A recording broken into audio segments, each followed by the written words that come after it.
One pulse, 50 drones, gone. No missiles, no bullets, no noise, just an invisible wave of energy ripping through the sky.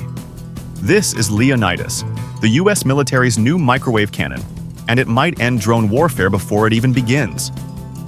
The problem: its solves drones have changed the battlefield. They're cheap, fast, and deadly, used to spy, strike, and swarm in massive numbers. Traditional defenses can't keep up. You can't shoot down $5,500 drones with $100,000 missiles.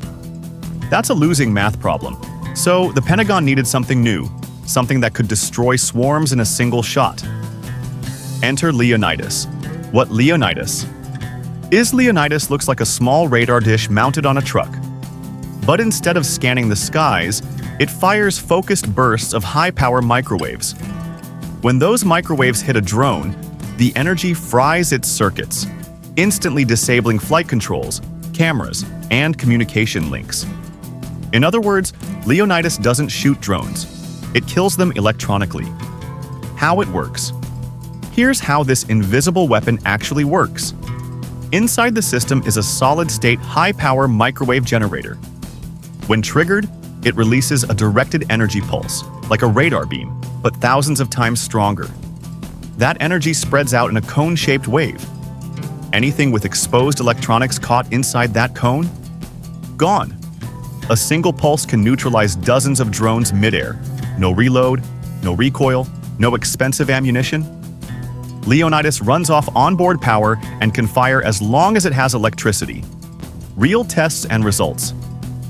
At a live fire demonstration in Indiana, the system took down 49 drones in one strike. Observers described it as instant chaos in the sky. Targets simply dropped, engines stalled, and lights died. The company behind Leonidas, Epirus, has since upgraded its field versions with increased range and faster targeting.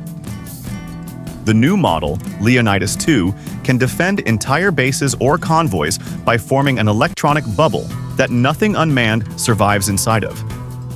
It's the first fielded high-power microwave weapon that's not just theoretical, it's operational. Why it matters. Leonidas isn't just a cool gadget. It's a game-changer for modern warfare. For the first time, militaries can counter drone swarms without wasting missiles or manpower. It's silent, cost-effective, and nearly instantaneous, but the implications go deeper. Microwave weapons don't just stop drones, they can disable vehicles, communication hubs, even missile guidance systems. That means electromagnetic defense could evolve into electromagnetic dominance. Whoever masters that wins the skies. The risks and limitations. Still, Leonidas isn't invincible. Its range is limited by atmospheric conditions. Rain, dust, and terrain can disrupt microwave propagation. It's line of sight only, so it can't hit targets behind obstacles. And while it's safer than lasers in most conditions, it still emits dangerous radiation that must be carefully controlled. There's also the strategic question. If microwaves can disable electronics, what happens if this tech spreads? Cars, planes, even satellites could be vulnerable. The future of energy. Weapons Leonidas is just the start. The next generation of energy weapons, lasers, microwaves, particle beams, will reshape defense. The future battlefield may be dominated by beams instead of bullets, where speed of light replaces speed of sound. And Leonidas is leading that charge, one invisible pulse at a time. The age of kinetic warfare is fading. Now, the wars of tomorrow will be fought with pure energy. This is Techrupt. Subscribe now, before the next war goes silent.